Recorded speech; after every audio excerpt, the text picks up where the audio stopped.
This is the first time that I am actually going online to speak about things that have happened to me personally in the past, and also things that kind of go away after a while. But also, I do realize that there is stuff that happens every single day to women, children, and it's definitely things from domestic violence to rape to incest to murder. I mean, you name it, it's horrific, but it does occur and it happens all the time. Unfortunately, the physical aspect of it, it's something everybody can have done to them. And if you're in a relationship that becomes violent, obviously there's a lot more statistics that play into it. Leaving is always an option. Of course, everyone tells you that all the time. Why didn't you leave? You should have left sooner. I would have never put up with that. Well, true. However, knowing that now in hindsight, it's kind of one of those things where you don't see it coming. And when it starts happening, it's one of those things where you're kind of like sitting there. It's almost like you're watching it from a distance because it doesn't feel like it's real. It feels like, well, this isn't happening to me. I mean, I'm not one of those women. Obviously, I talk to people, I tell them, hey, get out of this kind of situation. There's groups, there's people that can help you get out of that. But when you're in that situation, it's totally different. It's not the same thing. So for people to judge you and say that you should have done this, you should have done that, it's not fair, because they're not in that situation.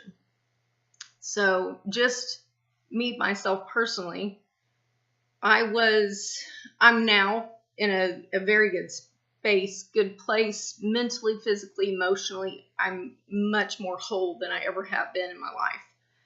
However, domestic violence is one of those things where I was reading online, and you can Google it super easy. I mean, it just says that 2000 reported that 25% of women and 7.6% of men reported being victims of their intimate partner at some point in their lives. That's so sad.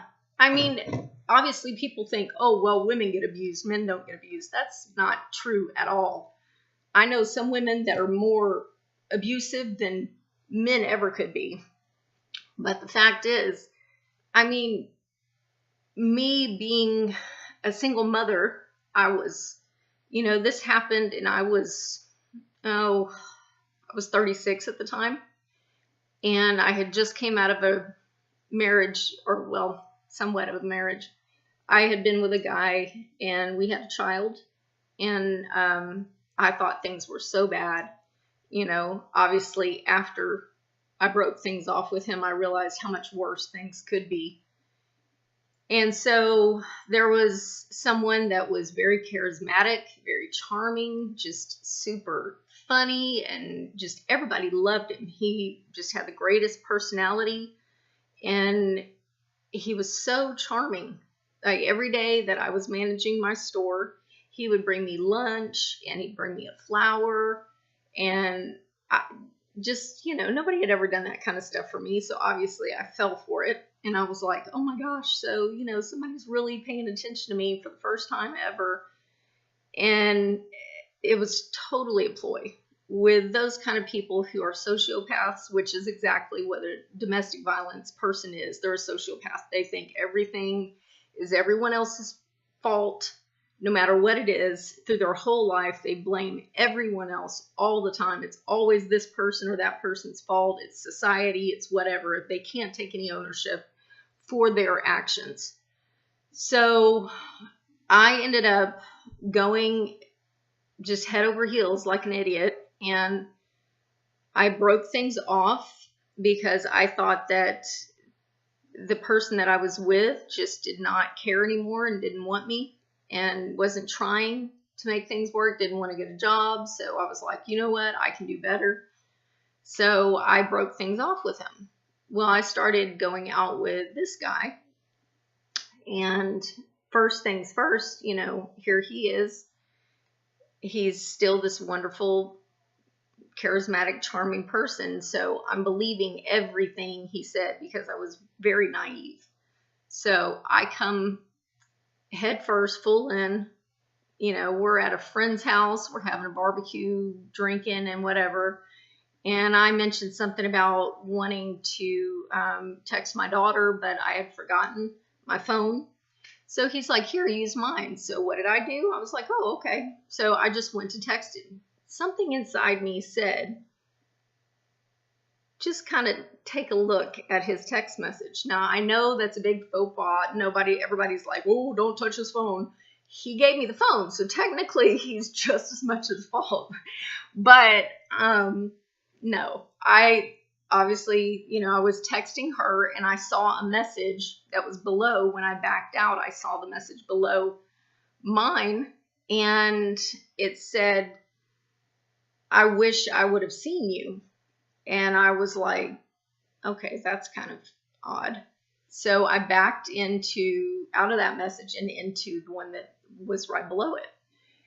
And it was some girl that had come to town, and she had basically said that she was in town and wished that she could see him. And he said something back to her in the effect of, well, I wish I would have known that you were coming to town because we definitely could have made that happen. And she said, well, you'll have to next time so I can come to see you. And of course, come was spelled differently. So I was irate. I stormed out of there. I drove off, didn't want anything to do with him.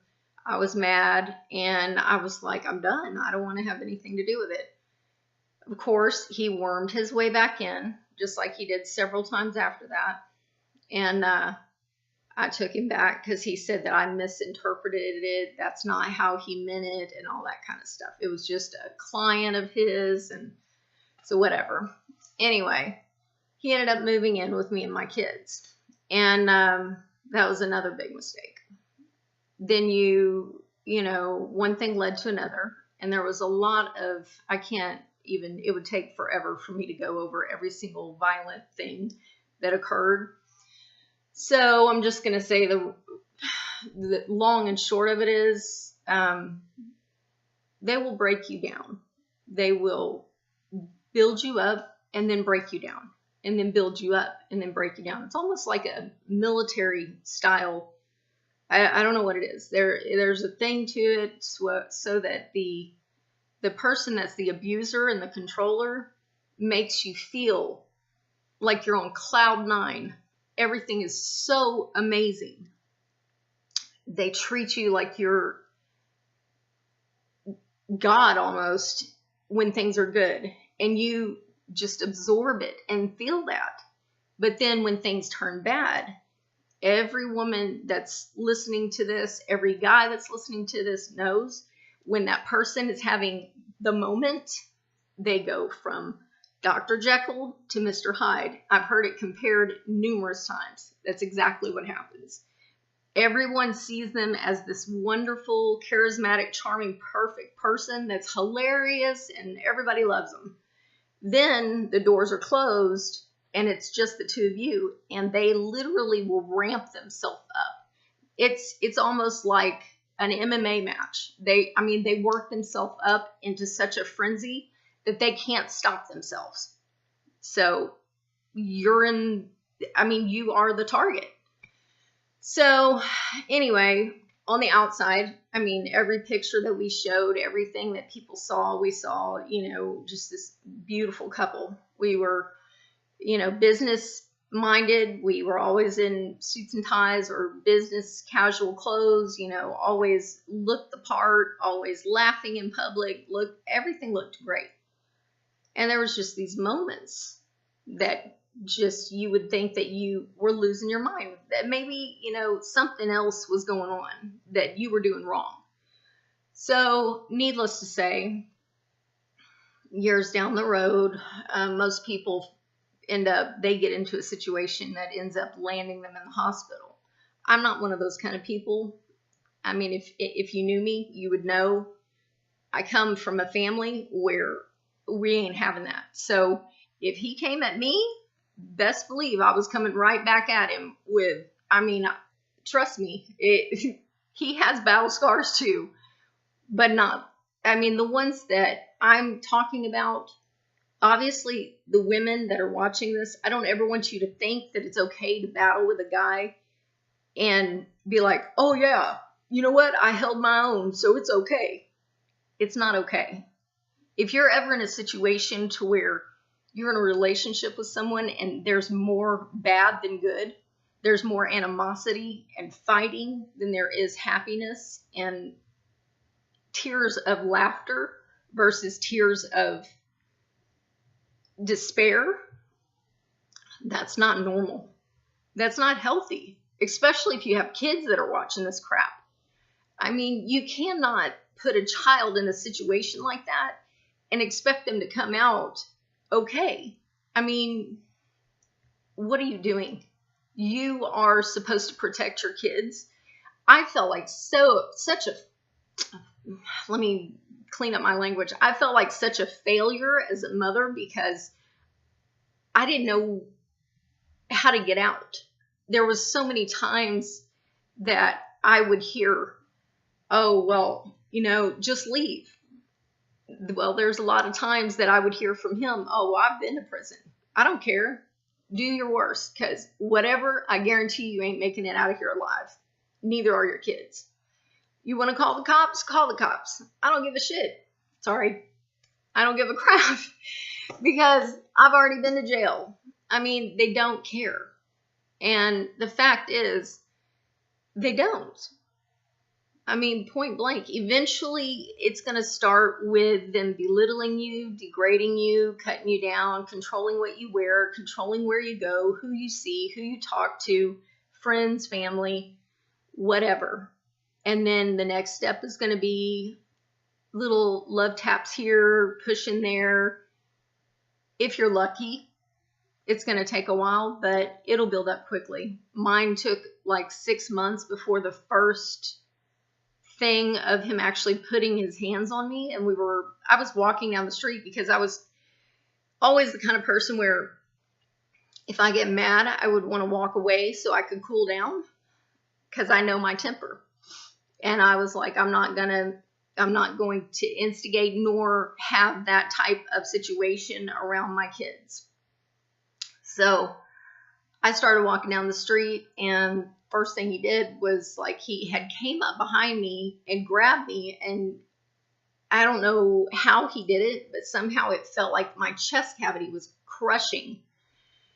So I had broke it off again. This was the second time, and said, no, I'm not having that. It's not going to happen.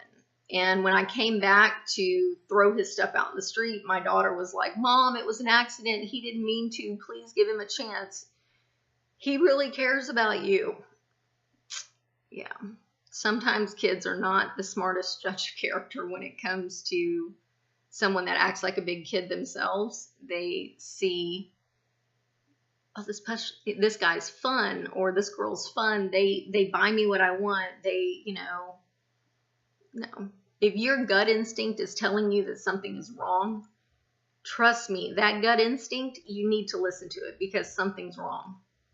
And it's not going to get better.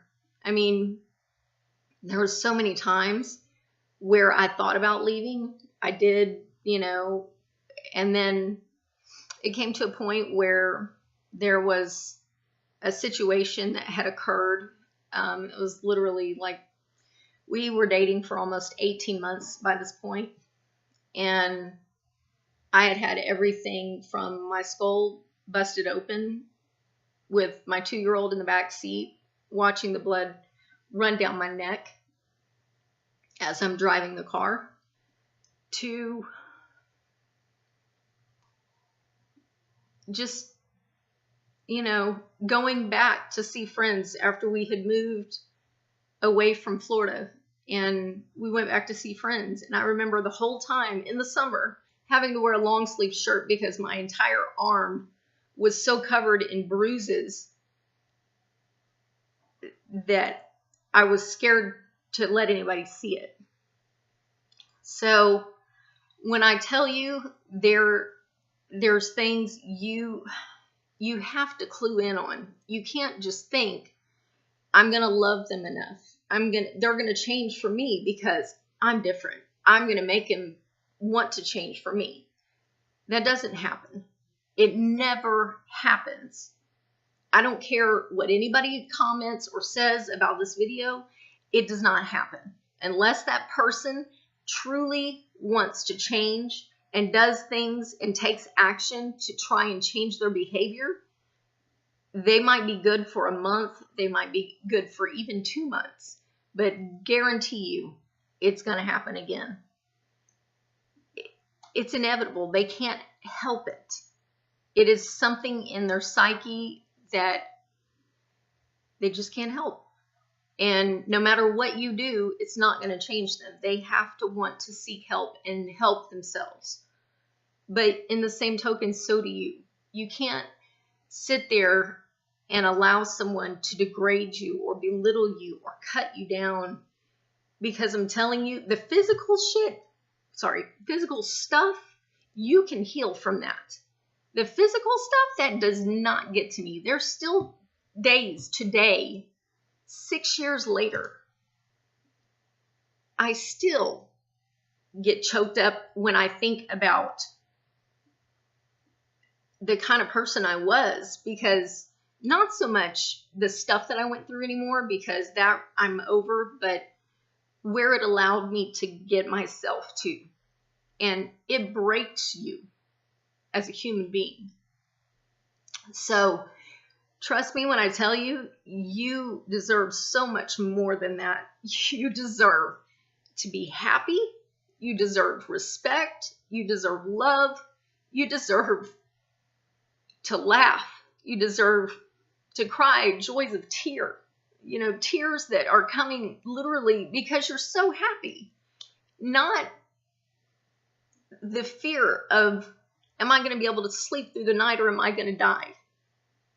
Am I going to, is this going to be a good night or is this going to be a bad night?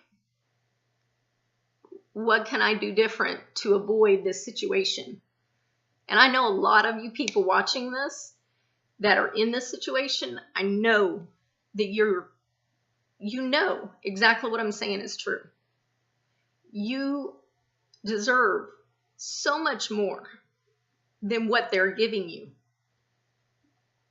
And it ended up happening on a Valentine's Day weekend. It was Valentine's Day weekend, the day before, on the 13th. It was a really bad weekend. Really, really bad. Like, the whole night was horrible. The 13th was okay. And then the 14th, it ended up being, on the 13th, I made my mind up that I was done.